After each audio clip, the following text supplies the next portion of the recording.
Bug in or bug out? What should you do? Let's talk about it.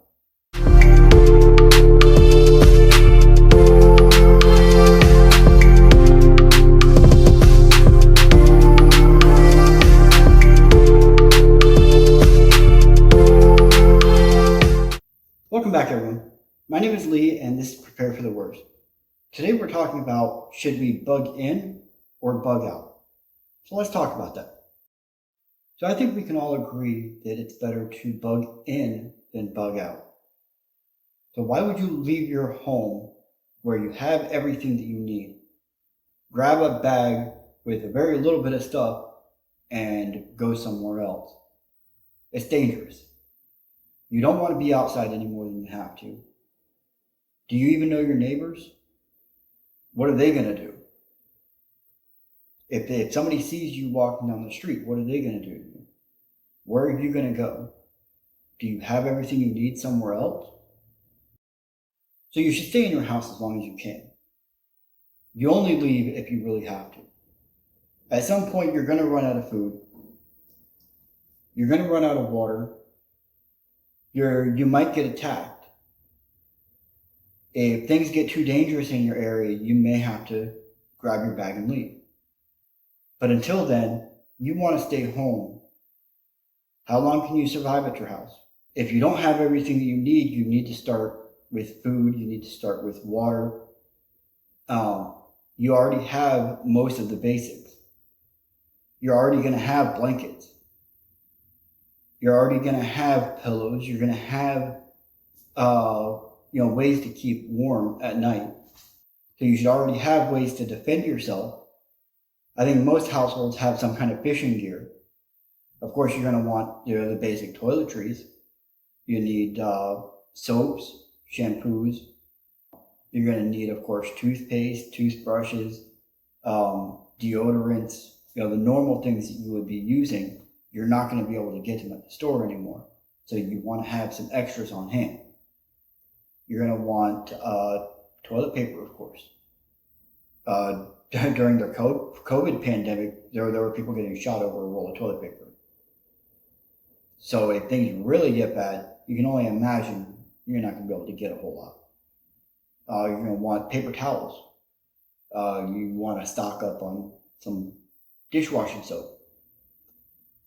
Anything that you would normally use throughout the day, the basics that you would always use. And instead of going and getting one at the store, get two. Always get more than what you're going to need so you can have a little bit extra for your stockpile. You don't want to run out of things like that. So you want to stay in your house as long as you possibly can. And when you start running out of things, you're not going to be able to stay there much longer. You're going to have to either find another way to survive or get out of there and go somewhere you can survive. So that's what we're working on today. So I'm going to show you a little bit of what I have set aside, and we'll go from there. For those of you that have seen some of my other videos, you know that water is a big thing for me. It's one of the main things that's going to keep you alive. So I can't stress enough how much you need a way to store and clean water. See, I have 4 containers that hold a good amount of water. I think it's somewhere around 5 or 6 gallons a piece. And we have a 5-gallon bucket. I have 2 of these set up. And they are empty buckets with a bulkhead drilled into it, and a valve, and a few adapters, so I can put a Sawyer squeeze on here. I can pre-filter my water into this bucket. You can use either a Millbank bag or a cotton sheet, some kind of cotton. If you're using cotton, you don't want to use fragranced heavy detergents or fabric softeners. So you pre-filter the water into here, open it, and it filters through. Now, one of the main reasons that I like Sawyer is because a lot of their profit they use to send these type of filters, this type of system, overseas to countries that have brown, nasty, dirty water. So Sawyer sends these filters overseas, and they have one person for a whole group of families that will filter all of the water that they need, and they can use that one filter for a year or two, maybe longer if they take care of it. So I couldn't find anywhere online to find that exact setup, so I had to make my own. So I bought a bucket, cut in the bulkhead, and I had to find all the fittings to make it this way. But as you can see, it works quite well. Also, it will work with a Sawyer Mini. So if that's what you have, it'll work. When you're building this setup, you have to make sure that all of your fittings are sealed. You can't have any water coming from here to here that's not sealed up. If any of that dirty water drips down into your clean water, it can make you extremely sick, and you can literally crap yourself to death. So make sure that you have everything sealed up real good, and this will last you a good long time. Of course, if you're going to be staying in your house, you're going to need a way to cook. For me, I have a Coleman double burner stove. Of course, never used. Well, I used it enough to know that it works. So if you're going to have something like that, you need fuel. Of course, I have canned. I also have different types of fuel. So you have one of the little alcohol burners. You can use heat.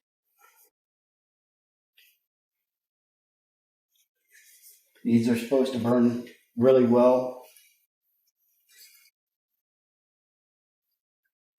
Bit of denatured alcohol, which also works in those.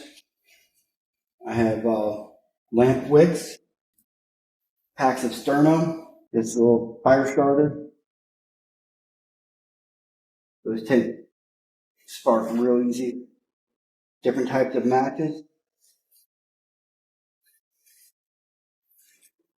So these are shavings from a couple of different types of fire starters. Some from these, and some from wood fiber base. And I chopped them up, shaved them real fine.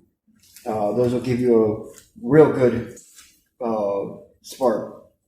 You put a little spark on those things and they ignite real quick. And of course, propane. Like I said, gotta have a way to cook your food.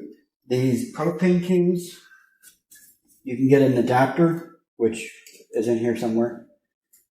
And you can use a big can of propane to refill these. Of course, we have isopro for the little burner stoves, and butane for the lighters. So of course you're going to need food. So I keep my food in bins. I don't have a pantry, of course, so this is how I keep everything. Keep everything labeled. Vegeta, of course, is vegetables. Some of you will get that. Fruits and milk.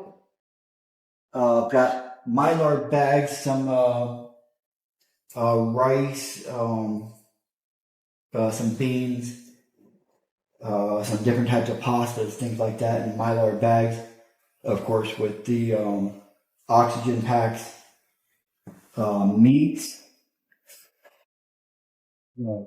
different types of canned chicken, spam, if you want to get fancy, some cooked ham, if you're really feeling special, different types of tuna. There's also some roast beef in here somewhere.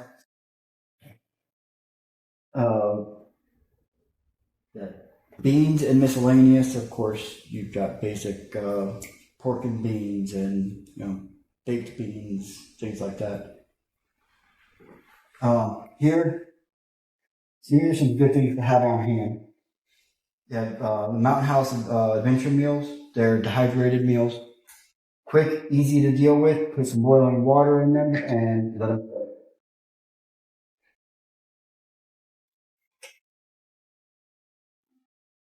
These I just keep miscellaneous pastas, of course, ramen noodles, quick and easy.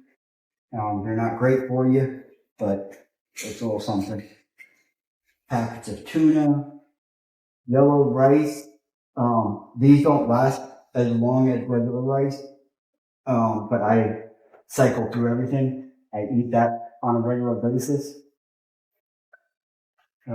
Bit of vegetable oil.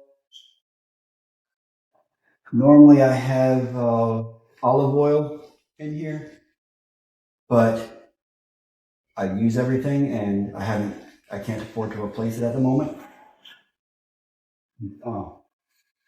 Bit of pink salmon, give you a little variety from the tuna. Spaghetti,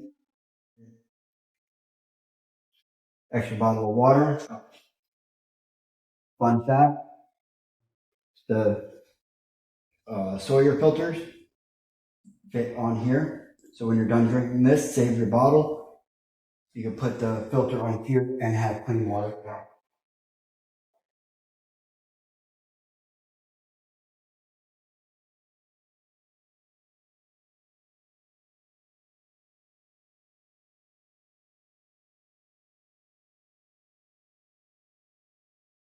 And here, good old fashioned peanut butter,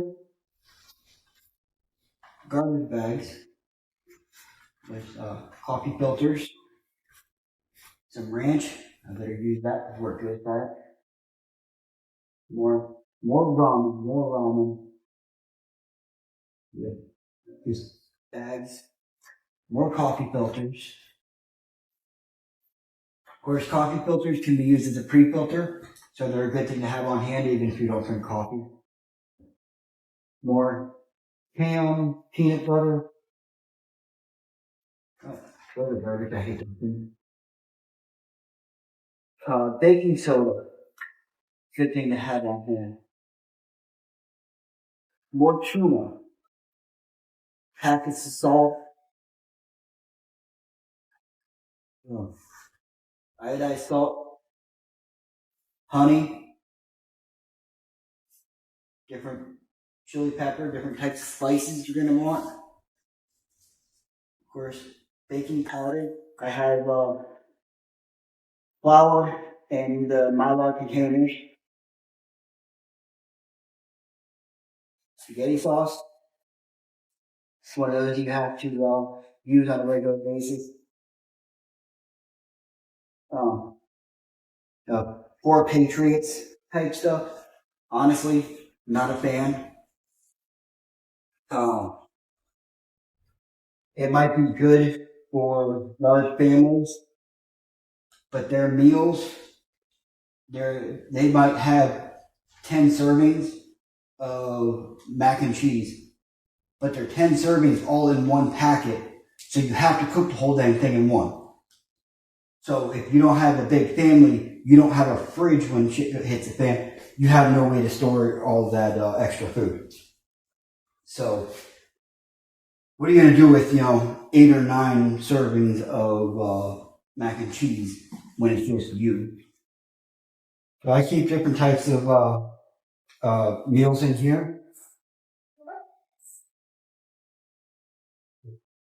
Some, what do they call it? Emergency dude wipe. If you're gonna eat, you gotta go. It's good. And I have these are Red White. They're kind of like the Four Patriots meals. Some of them you can make servings out of and not have to cook the whole thing. So those are pretty good.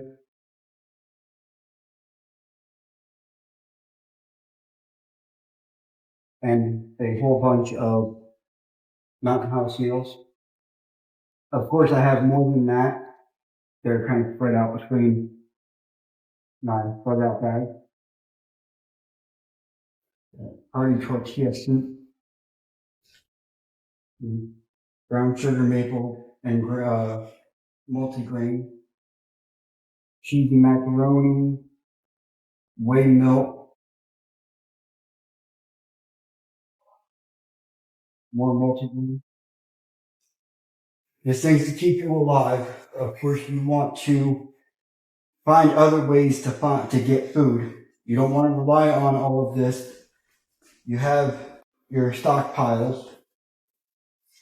It's not going to last forever. You've got to have another way to procure food. You don't want to go knocking on neighbors' doors. They won't like you too much. I keep a fishing kit. I'm not big into fishing, so I don't have a 7-foot rod with a bait caster and all of that. I keep it simple. It's a folding net.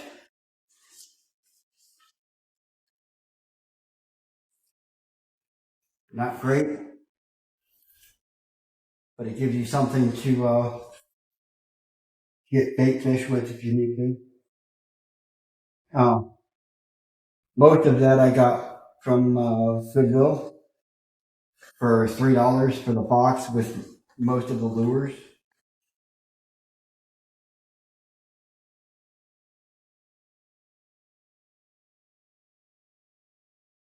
Different types of worm.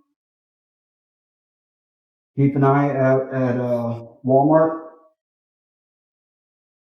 and Sportsman's Warehouse, Sports Academy Sports, things like that. They have things like that on clearance a lot. It's a small box with different hooks, sinkers, all that, and some spare fishing line. Of course, a little razor. Gotta have something to cut with. And of course, just a little expanding telescope with rod and reel.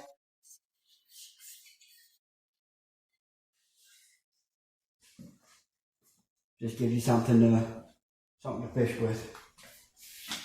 Like I said, it's not 7 foot with a bait caster or anything, but being able to go out back or up the road a little ways and catch something to eat is a whole lot better than feeding on your main supplies all the time. You're gonna run out. And of course, the way to fillet your dinner. Now, of course, the food and anything that can expire, anything that's perishable, you need to cycle through them. Use the oldest stuff first and put the new stuff at the back. Otherwise, you're going to find that closer you get to the end, it's going to start going bad real quick. So now that you've seen what I keep on hand and ready to go, tell me what you think I might be missing or what you might add to the list. We're always trying to grow, trying to get better. I want to be as prepared as possible. If you have any thoughts or opinions on it, please let me know. So there is no perfect bug in or bug out bag or setup. Everything is relative. It's all about what works for you, what doesn't work, what you can and cannot survive without. And that's going to be different from each person. So for what works for me, it might not work for somebody else. So it can't possibly be ultimate. I see a lot of people claiming that their video is the ultimate bug-in kit or ultimate bug-out bag. It isn't. So you need to work on what works for you. So you're trying to do everything that you can to stay in your house and not have to leave. So when you do have to leave, you need your bags to be set aside and ready to go. So you don't want to be living on what is in those bags. You want to have that just for leaving. Because if you start living out of that bag while you're bugging in, what you need in that bag isn't going to be in that bag anymore. It's going to be in your kitchen drying on the rack, or it's going to be in the bathroom, being used. You're not going to be able to find it when you need it. When it's time to get up and go, you need to get up and go. Grab your bag and run. You're not going to have time to pick through everything. You want that bag ready. Don't be using it. Of course, the food products you do need to use, but you need to cycle through them. Everything else, you need to keep it set aside. So my suggestion, go to Goodwill, Salvation Army, go to Walmart, check their clearance aisles. You go to Sportsman's Warehouse. They're a little high priced, but they've got some really good gear. So you can get, whatever you can find on clearance or on sale, stockpile as much as you can. I normally go to Publix here in Florida. They have a lot of buy one, get one free deals. That's where I get a lot of my canned goods and all of that. So I won't buy vegetables or canned meat unless it's at least buy one, get one free. If I do need to use them, I buy one, get one free. One of them is for now. One of them goes to my kit. So I'm always looking for more deals. I don't want to pay full price for anything. I want to get as cheap as I can. But if you're just starting out, you want to get basics. You want Mountain House meals because they're quick and easy, and you can put those in your bags. You want to get some rice. You want to prepare it in Mylar bags with the oxygen sealers. If you don't want it going bad. You want to get canned goods. You want canned meats. You don't want nuts. You don't want seeds. Things like that tend to mold, mildew, go bad real quick. But you want something that's calorie dense, as much protein as you can get. You do need carbs. You do need starch.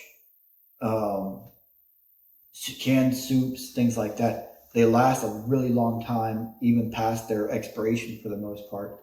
And canned foods are some of the best things you can have on hand. Like I said, you just have to cycle through them. So again, feel free to leave a comment. And I want to thank everybody for joining me today. And I hope to see you on the next one. And y'all have a good day.